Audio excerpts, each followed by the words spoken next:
목요일에는 해외 축구 이야기와 함께하고 있죠. 라디오의 발롱도르를 꿈꾸는 이건 김정용의 랄롱도르 시작하겠습니다. 풋볼리스트 김정용 기자와 먼저 인사 나누겠습니다. 안녕하십니까? 안녕하세요, 김정용입니다. 반갑습니다. 자, 영국에 있는 이건 기자 연결합니다. 이건 기자 안녕하세요. 네, 안녕하세요. 이건입니다. 반갑습니다. 이건 기자, 오늘은 프리미어리그 경기가 4경기나 있었습니다. 이건 기자는 어떤 경기에 주목하셨나요? 네, 오늘 새벽에 4경기가 열렸는데 첼시 대 아스날, 그리고 에버턴 대 레스터 시티, 뉴캐슬 대 크리스탈 팰리스, 맨시티 대 브라이튼 경기가 열렸습니다. 이 4경기 가운데 뭐니 해도 가장 큰 관심을 받은 경기는 바로 첼시와 아스날의 스탠퍼드 브리지에서의 혈투였는데요. 3위 자리를 지키고 있으면서 이 3위 자리를 공고히 하려는 첼시, 그리고 최근 3연패를 당하면서 이 4위 자리가 흔들리고 있는 이 5위 아스날, 이 양 팀이 런던 스탠퍼드 브리지에서 맞붙었습니다. 아스날 같은 경우에는 올 시즌 1위, 2위, 3위 팀들한테 모두 지고 있었고, 말씀드린 대로 3연패를 당하면서 상당히 흔들리던 상황이었는데, 경기 결과는 그런 예전의 그런 모습과 다르게 4대2로 승리, 원정에서 그것도 승리를 하면서 승점 3점을 챙겼고요. 아스널이 다시 이제 승점 57이 되면서 4위 토트넘과 동률을 이루는 그런 결과를 손에 얻게 됐습니다. 런던에 있는 그 스탠퍼드 다리에서의 그 더비가 또 굉장히 유명한가 봐요. 네, 두 팀이 아무래도 런던에서 제일 강팀인 두 팀이다 보니까 네. 런던에 수많은 더비가 있지만 그중에서 이 두 팀의 대결이 제일 빅매치죠. 네. 재밌는 경기들이 다 재밌어 보입니다. 제가 보기에 4경기다. 중요한 관전 포인트들이 있었는데요. 지금은 아무래도 순위 경쟁의 포인트 맞춰야겠죠? 네, 지금 방금 이건 기자가 얘기해준 대로 이제 아스널의 경기 결과는 토트넘과 직결되어 있기 때문에 우리가 또 관심을 많이 가지게 됐고요. 또 하나의 빅매치, 맨체스터 시티와 브라이턴의 경기가 있었습니다. 맨체스터 시티는 브라이턴 앤드 호브 앨비언을 3대0으로 대파를 했어요. 근데 이제 하루 먼저 경기를 했던, 즉 어제 새벽에 경기를 했던 리버풀이 먼저 승점 3점을 따내면서 일시적으로 맨시티를 끌어내리고 1위에 올랐었거든요. 그런데 이제 하루 만에 맨시티가 다시 경기 수를 따라잡으면서 다시 1위에 복귀를 했고요. 이 두 팀은 승점 탄 1점 차이로 엎치락뒤치락을 하고 있기 때문에 막판의 우승 경쟁이 정말 굉장히 치열합니다. 어디가 우승할지는 진짜 끝까지 모르겠습니다. 현재 프리미어리그 순위가 정말 촘촘한데요. 이건 기자가 순위를 짚어주시죠. 네, 일단 맨시티가 승점 77로 선두를 달리고 있습니다. 여기에 리버풀이 1점 뒤진 승점 76으로 2위를 달리고 있고요. 양 팀의 선두 경쟁은 계속 끝까지 진행될 것 같고, 첼시가 승점 62로 3위를 달리고 있습니다. 그리고 이제 4위 다툼이 재밌는데요. 말씀드린 대로 토트넘과 아스널이 승점 57 동률입니다. 근데 이제 토트넘이 골 득실 차에서 아스널보다 8골이 앞서기 때문에 4위, 그리고 아스널이 5위를 달리고 있고요. 맨유는 승점 54인데요. 앞에 있는 토트넘 그리고 아스널보다 한 경기를 더한 상태입니다. 그렇기 때문에 4위권 다툼이 그렇게 쉽지는 않아 보이고요. 웨스트햄이 7위, 울버햄튼이 8위, 그리고 레스터 시티, 브라이튼이 9위, 10위를 달리고 있고요. 그 뒤로 뉴캐슬, 브렌트포드, 사우스햄튼, 크리스탈 팰리스, 아스톤 빌라, 리즈 유나이티드, 에버튼이 그 뒤를 달리고 있고, 지금 강등권 하위 3개 팀은요, 번리, 와포드, 노리치, 이런 순으로 순위가 형성되어 있습니다. 프리미어리그는 강등권에 있는 팀을 3팀을 잡는군요. 네. 어쨌든 토트넘이든 맨체스터 유나이티드는 강등은 안 당할 것 같은데. 절대 안 당하죠. 예, 네. 근데 맨유는 6위까지 밀려나 있습니다. 네, 한때 이제 4위 경쟁을 했던 팀 중에서 방금 이건 기자 얘기해준 웨스트햄이 제일 먼저 떨어져 나갔고요. 현재 토트넘, 아스널, 맨유 순으로 이 세 팀이 4위를 놓고 경쟁한다고 보시면 되겠는데, 맨유가 이제 6위로 밀려나 있어서 가장 불리한 처지에 처해 있고요. 그러니까 어제 새벽 경기를 얘기할 때 아까는 이제 리버풀의 우승 경쟁에 초점을 맞춰서 리버풀의 승리에만 얘기를 했지만 네. 사실은 이 경기는 맨유의 대패이기도 했던 거죠. 맨유가 리버풀에 0대4로 크게 지면서 원래 리버풀한테 이번 시즌 전력상 열세, 흐름상 열세이기 때문에 패배 자체는 있을 수도 있는 일이었습니다만 너무 무기력하게 졌어요. 0대4로. 그렇기 때문에 네. 이제 이 타격이 잔여 일정에도 좀 하향세로 영향을 미치지 않겠느냐. 지금도 불리한데 앞으로 더 못하지 않겠느냐라는 좀 비관론이 나오고 있습니다. 좀 데자뷰 같기도 하고요. 저 얼마 전에 비슷한 뉴스를 분명히 봤거든요. 맨유가 리버풀에 대패했다. 이번에도 대패인가요? 네, 그렇습니다. 메뉴가 전반기에도 맞대결을 당연히 했을 거 아닙니까? 근데 그때는 0대 5로 졌어요. 아 맞아요, 기억납니다. 그러니까 이번 시즌 두 경기를 하면서 한 번은 0대 한 번 0대 4. 무득점 9실점을 당한 거고 첫 번째 대결에서는 모하메드 살라가 해트트릭, 이번 두 번째 대결에서는 살라가 두 골을 넣으면서 메뉴 상대로는 이제 메뉴 담당 가장 강한 선수라는 것을 공고히 했습니다. 그리고 메뉴가 이제 한 시즌에 한 팀 상대로 9실점 이상 당한 게 처음은 아닌데 무려 129년 전인 129년 전. 네, 읽기도 힘들어요. 1892, 1893 시즌에 네. 선덜랜드에 11실점을 당한 이후에 최다 실점인데요. 이 1893년이면 우리나라에서는 동학농민운동이 한창이던 그런 시절이죠. 예. 그때 이후로 최초입니다. 네, 농민봉기 때 그때 그렇게 실점을 했었는데 이건 기자, 그러면 메뉴 팬들이 지금 비판의 목소리가 클 수밖에 없겠습니다. 네, 그렇습니다. 일단 메뉴 출신 레전드 선수들의 일단 비판을 보게 되면 폴 스콜스 같은 경우에는 메뉴 경기 자체가 좀 역겹다라고 하면서 정말 원색적인 비난을 했고요. 로이킨 같은 경우에는 늘 이제 뭐 독설로 유명한 로이킨인데 아예 그냥 포기를 했습니다. 그냥 메뉴가 리버풀에서 0대 4로 지는 거 보면서 그냥 슬프다. 이제는 화도 안 난다라고 하면서 뭔가 내려놓은 모습을 보였고요. 이날 경기 안필드에서 열렸는데 안필드를 찾은 메뉴의 원정 팬들은 경기가 채 끝나기도 전에 그냥 쓸쓸하게 발길을 돌리는 모습도 보였고, 사실 이 리버풀 원정 경기 이전에 있었던 그 노리치 시티와의 홈 경기가 있었는데요. 메뉴 팬들이 이 경기 하기 전에 단체로 막 시위를 하면서 말콤 글레이저 가문에, 이제 말콤 글레이저 죽었지만 이제 글레이저 가문에 이 리더십들은 다 떠나라, 팀 구단주를 다 떠나라 라는 이런 시위도 하고 있고, 클럽은 우리의 것이다라고 이야기를 하면서 여러 가지 좋지 않은 모습도 보였고요. 특히나 이제 올 시즌에 호날두 선수가 결장을 하면 승리를 하지 못하라는 공식이 있었는데, 이날도 이제 호날두 선수가 좀 안 좋은 이제 사건을 맞으면서 자기 이제 가족과 관련해서 안 좋은 사건 때문에 경기에 결장을 했거든요. 그러면서 승리를 하지 못하는 공식을 재확인하는 그런 모습이었습니다. 이게 좀 재미삼아서 현지에서 나오고 있는 어떤 비판 중에 한 가지를 좀 추가로 말씀드리면, 그 스콜스, 로이킨 이런 한 20년 전 정도의 메뉴 좋았던 시절의 레전드들이 네. 지금 여러 방송에 나와서 계속 맨체스터 유나이티드의 경기력 미진이나 감독의 전술 같은 거를 정말 호되게 비판을 하고 있거든요. 네. 근데 이게 오히려 팀에 안 좋다라는 얘기도 나오는데, 쉽게 말해서 차기 감독이 이제 에릭 테너 감독이 오기로 결정되어 있는데, 그 감독 입장에서는 이 스콜스나 루이킨 같은 사람들이 신우이처럼 보인다는 거예요. 아하. 시월드에 들어온다는 거죠. 그렇죠. 잔소리를 너무 많이 하고 예. 또 이제 단순히 이제 잔소리라서 압박감이 있다를 넘어서 일설입니다. 일설에는 알렉스 퍼거슨 전 감독이 약간 데뷔마마가 수렴 청소하듯이 영향력을 여전히 행사하고 있는 것이 문제다. 네. 근데 이제 스콜스, 로이킨 등이 그 퍼거슨 감독의 제자잖아요. 그러니까 그 시절 영향력을 오히려 지워야 되는데 남아있는 것이 문제다라는 시각도 있습니다. 맨체스터 유나이티드 일단 순위 6위라는 게 참 아쉬운 팀이고요. 결국 이제 챔피언스 리그 진출 경쟁은 승점은 같지만 4위와 5위인 토트넘과 아스널의 경쟁이 될 텐데, 이건 기자 어떻습니까?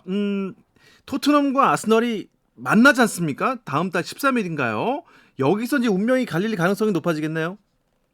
네, 그렇습니다. 어떻게 보면 이 다음 달 13일 토트넘 핫스퍼 스타디움에서 열리는 토트넘과 아스널의 맞대결, 요즘 흔한 말로 멸망전이다. 그러니까 지는 쪽은 멸망으로 간다라고 할 정도로 가장 중요한 경기가 될 것 같고요. 요 경기 이제 포함해서 토트넘은 브렌트포드, 레스터시티, 리버풀, 아스널, 번리, 노리치 시티를 상대를 하고, 아스널은 메뉴, 웨스트햄, 리즈 유나이티드, 토트넘, 뉴캐슬, 에버튼과 이제 경기를 치르게 됩니다. 이제 남은 6경기 모두가 하나하나 모두 다 승리를 하면서 상대의 경기 결과를 이렇게 계속 체크해야 되는, 자기 전력 투구, 전력점 플러스 눈치 싸움까지 봐야 되는 양팀 모두 이중고에 빠지게 됐고요. 그리고 어쨌든 뭐니 해도 양팀의 맞대결에서 승점 6점짜리이기 때문에 무조건 승리해야 되는, 정말 한 경기 한 경기가 정말 살 얼음판 위를 걷는다라고 보시면 될 것 같습니다. 이 이야기를 조금 덧붙여서요. 토트넘이 사실 브라이튼과의 경기에서 조금 힘이 빠진 게 걱정이긴 합니다. 네, 저희가 어제 오늘 새벽 경기를 먼저 말씀드렸는데 시계를 좀 돌려서 네. 지난 주말에 열렸던 토트넘 경기로 돌아가 보면 토트넘이 가장 최근에 열렸던 경기인 그 주말 경기에서 브라이턴 앤드 호브 앨비언에 좀 무기력하게 0대1로 졌어요. 네. 이날 주전이 다 나왔거든요. 토트넘은 어차피 리그 말고 신경 쓸 게 없기 때문에 네. 뭐 손흥민, 케인, 콜로세브스키 뭐 주전이 다 나왔는데 하지만 비교적 약체라고 생각했던 브라이턴을 뚫지 못하고 0대1로 패배를 했습니다. 사실 토트넘이 앞선 경기에서 4연승 중으로 흐름이 좋았는데 그 4연승의 시작이 역시 브라이턴전이었거든요. 그 브라이턴을 잡으면서 상승세를 탔는데 딱 한 달 만에 네. 이번엔 브라이턴에 패배하면서 그게 끊기고 말았습니다. 손흥민 선수가 좀 해트트릭까지 하면서 이 20골을 좀 넘기는 모습을 사실 내심 기대했는데 이건 기자, 영국에서는 어떻습니까? 토트넘 혹은 아스널 두 팀 중에 어떤 팀이 4위를 할 거라고 보나요? 이제 어제 그 아스널이 첼시 원정에서 4대1로 승리하고 난 직후에 이쪽 영국의 이제 도박 회사에서 여러 가지 이제 가능성에 대한 그런 것들을 발표를 했는데요. 토트넘, 아스널, 맨유 과연 4위 누구와 이제 4위가 될 것이냐 그 가능성을 발표를 했는데 토트넘이 49%, 아스널이 50%, 그리고 맨유가 1% 차지를 했습니다. 예. 그러니까 이제 맨유는 논외고 양 팀 가운데 그래도 아스널이 1% 정도 더 앞선다. 그 이유가 무엇이냐? 사실 이제 토트넘은 브라이튼에게 이길 거라고 예상을 했고 아스널이 첼시에게 질 거라고 예상을 했는데 그게 이제 바뀌면서 아스널이 첼시를 잡으면서 상승세를 탔고 토트넘은 브라이튼에게 지면서 약간 다시 상승세가 꺾이면서 하락세로 접어들었다. 여기에 남아있는 각 팀의 6경기 가운데서 뭐 맞대결을 제외하더라도 토트넘은 리버풀 원정을 떠나거든요. 이 리버풀 원정이 아스널과의 홈경기 바로 직전에 있기 때문에 여기서 지게 된다면 아스널과의 홈경기까지 내줄 가능성이 크다. 반면에 네. 아스널은 바로 첼시와의 경기에서 승리하고 난 이후에 홈에서 맨유를 만납니다. 맨유가 물론 이제 좀 떨어져 있긴 하지만 아스널이 홈경기고 첼시전 승리에 그런 상승세를 이어가서 이 경기를 잡아낸다면 아스널은 다시 비상을 하면서 그 예전에 과학이라고 얘기했던 4위 아스널의 전설을 다시 쓸 수 있지 않겠느냐라고 현지에서는 약간 아스널 쪽에 무게를 더 두는 그런 모습입니다. 네, 지금 1위와 2위가 리버풀과 맨유가 엎치락뒤치락 하고 있는데 김정용 기자 보기에는 이번 시즌 우승은 어떤 팀에서 할 것 같아요? 정말 팽팽하기 때문에 이거는 뭐 큰 근거를 갖고 말씀드릴 수는 없습니다만 네. 뭐 제 느낌은 약간 리버풀 쪽에 기우는데요. 일단 굉장히 팽팽한 전력에 최근 전적도 팽팽하고 두 팀 다 챔피언스리그를 병행 중이다라는 점까지 비슷합니다. 둘 다 4강에 올라있기 때문에요. 네. 다만 이제 리버풀이 FA컵 결승에 올라서 한 경기를 더 하는 체력 부담은 있지만 딱 한 경기 차이예요. 그렇다면 이제 요즘 흐름을 또 볼 수 있는데 리버풀이 조금 더 상승세고요. 후반기에 화제의 공격수인 루이스 디아스를 영입하면서 공격진이 오히려 전반기보다 강화됐습니다. 그렇기 때문에 현재 기세로 봤을 땐 리버풀이 약간이나마 더 우세하지 않은가 생각합니다. 네. 그런데 하위 리그에서 상위 리그로 올라가고픈 승격하고픈 팀이 벌써 결정된 팀이 한 팀이 있어요? 네, 챔피언십이라고 그러죠. 잉글랜드 2부 리그에서 매년 3팀이 다음 시즌 프리미어리그로 올라오게 되고 네. 반대로 3팀이 프리미어리그에서 떨어지는데 그렇죠. 예. 풀럼 지난 시즌에 18위에 머물러서 강등됐던 풀럼이 딱 한 시즌 만에 현재 승격을 조기 확정하면서 프리미어리그로 올라오게 됐습니다.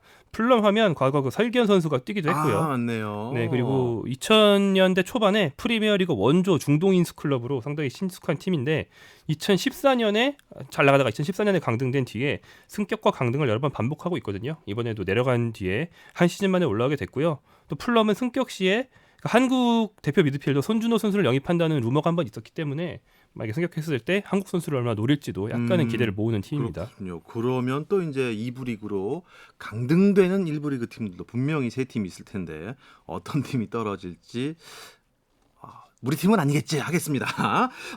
이건 기자, 영국 현지에서는요. 또 이번 주말 동안 어떤 매치업에 관심 보이고 있나요?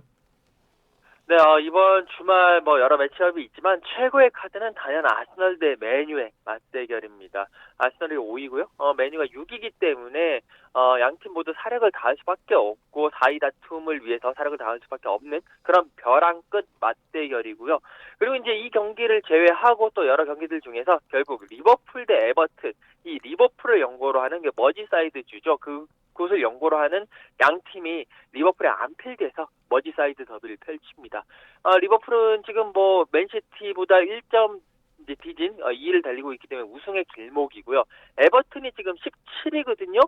번리, 와포드, 노리치 시티가 이제 강등권 상위 3개 팀이기 때문에 이 팀들 간의 승점 차가 이제 4점 앞서 있는데 강등을 피하고 잔류를 확정짓기 위해서는 리버풀을 상대로 꼭 승점을 따내야 되는 상황이기 때문에 어느 때보다 치열한 혈전이 예상됩니다. 이 경기는 월요일 0시 예. 30분에 열립니다. 진짜 쉬운 게 하나도 없군요.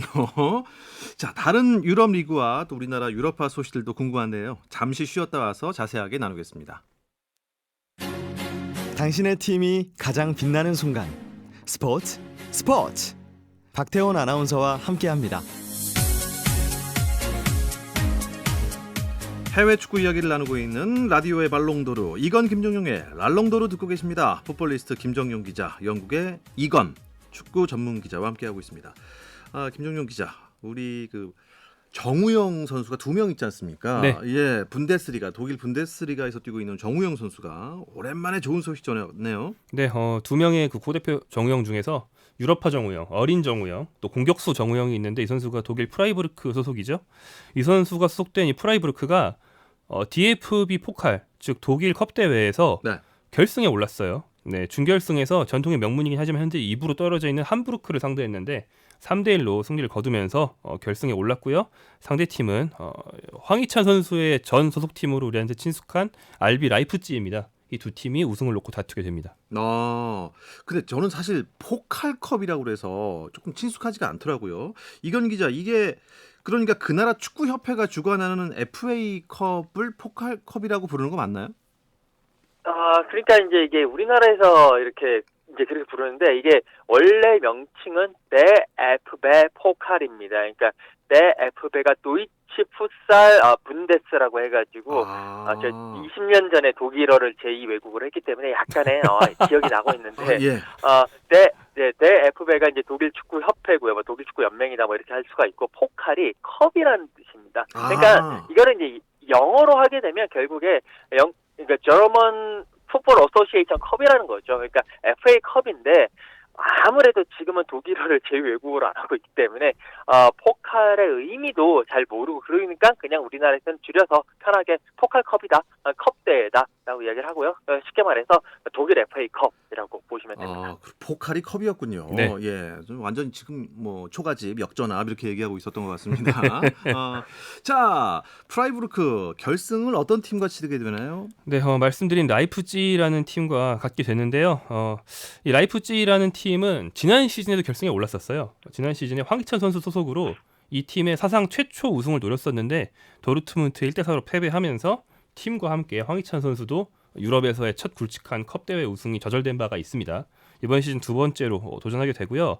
다시 말하면 프라이부르크와 라이프찌히 두 팀 다 포칼 우승 경력이 없어요. 없겠죠. 네. 예. 게다가 이 두 팀 모두 약간 신흥 강호에 해당하기 때문에 네. 분데스리가 우승을 한 적도 없고 주요 유럽 대항전 뭐 챔피언스리그나 유로파리그 우승도 없거든요. 다시 말하면 이번에 우승하는 팀은 그게 이 팀의 구단 역사상 최고 업적이 되는 겁니다. 그러니까 정말 중요한 경기죠. 예. 만약에 정우영 선수가 이 멤버로 우승을 하게 된다면 아마 이제 100년 뒤에도 프라이부르크 홈구장 어딘가에 정우영이 포함된 베스트 11 사진이 무조건 걸려 있거든요. 그러니까 그렇겠군요. 굉장히 우승하고 싶겠죠. 예, 저희도 꼭 우승하라고 박수를 막 보내겠습니다. 근데 황희찬도 라이프찌히 소속으로 도전한 적은 있으나 네네. 우승은 못했다. 그렇습니다. 그러니까 갑자기 또 황희찬 선수가 궁금해지는데, 이건 기자, 황희찬 선수 어떻게 지내나요? 지금 이제 계속 경기들이 펼쳐지고 있는데 약간 울버햄튼이 중간에 경기가 없었어요. 그러면서 한 열흘 이상 쉬고 있는데 울버햄튼이 경기 수도 중간에 많기도 했고 원래는 이제 지난 주말에 울버햄튼이 맨시티를 홈으로 불러들여서 경기를 치르는 일정이었는데 맨시티가 이제 FA컵 준결승을 치르면서 이 경기가 뒤로 밀렸습니다. 그러면서 울버햄튼은 갑자기 휴식을 받게 되는 이제 그런 상황이 됐고 이제 그 사이에 울버햄튼은 여러 가지 소식을 전했는데 지난주가 이제 그 부활절이었거든요. 이러면서 이쪽 영국 쪽에서는 부활절 연휴, 부활절 방학 때문에 어린이 팬들이 갈 데가 없어서 열심히 그냥 놀고 있었는데 그걸 놓치지 않고 이 울버햄튼이 어린이 팬들을 홈구장 그리고 자신들의 그 트레이닝 그라운드로 불러서 여러 가지 오픈 트레이닝 행사를 실시를 했고요. 어린이 팬들과 만남을 가졌습니다. 그러면서 울버햄튼 SNS에 올라온 걸 보게 되면 그 라지 감독이 막 이렇게 어린이 팬들과 얘기하다가 황희찬 선수를 뛰어가서 덮쳐라. 뭐 그런 지령도 내려가지고 한 10여 명의 어린이 팬들이 황희찬 선수에게 달려가서 황희찬 선수를 덮치면서 서로 부대끼면서 즐거운 모습을 보이고 그러면서 여러 가지 회복도 하고 앞으로 남아있는 경기에 좋은 모습을 보여줄 것을 또 다짐하는 그런 근황도 전했습니다. 네, 건강하게 잘 지내고 있군요. 김정용 기자, 다른 유럽파 선수들 근황도 살펴주시죠. 네, 일단 황의조 선수는 뭐 개인적으로는 상당히 좋은 시즌 10골 넘기면서 보내고 있지만 팀 사정이 굉장히 암울하죠. 일단 월요일 새벽에 열렸던 강호 리오온과의 원정 경기에서 무려 1대6으로 대패를 당했어요. 네. 이 경기는 황의조 선수가 뛰었고요. 그다음에 오늘 새벽에도 경기가 있었는데 이번에 황의조 선수가 경고 누적으로 결정을 했는데 이번에는 훨씬 더 비교적 약한 상대인 생떼띠엔과 홈 경기라서 황의조가 없긴 하지만 그래도 이번에 승리를 해야만 잔류 희망이 있다라고 봤는데 무승부에 그쳤습니다. 그래서 여전히 강등위기가 굉장히 심하게 남아 있고요.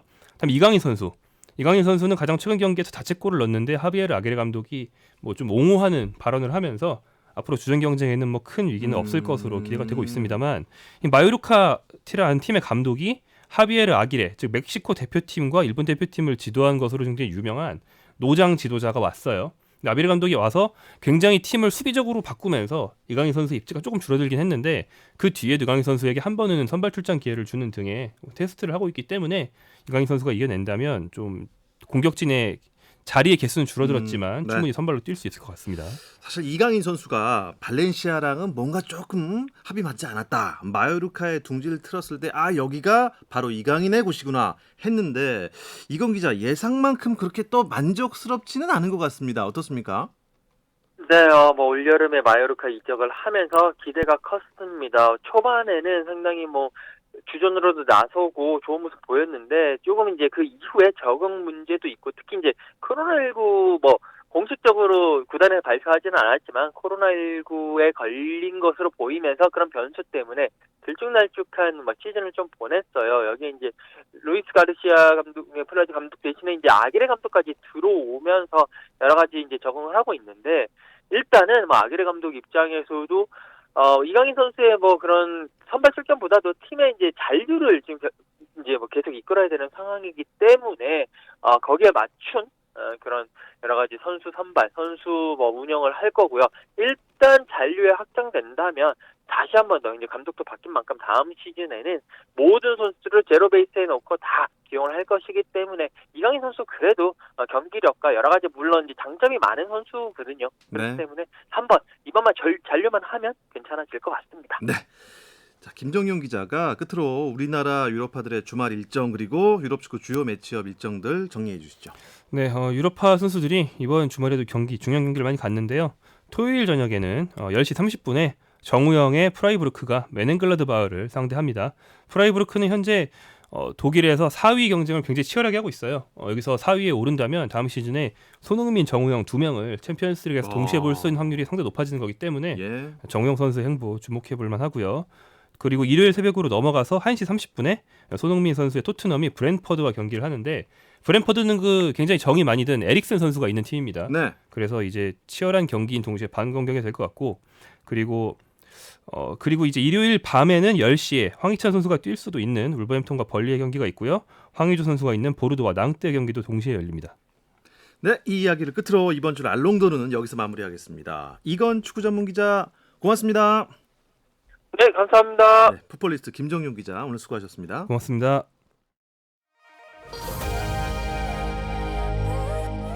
내일도 저녁 8시 30분입니다. 박태원의 스포츠.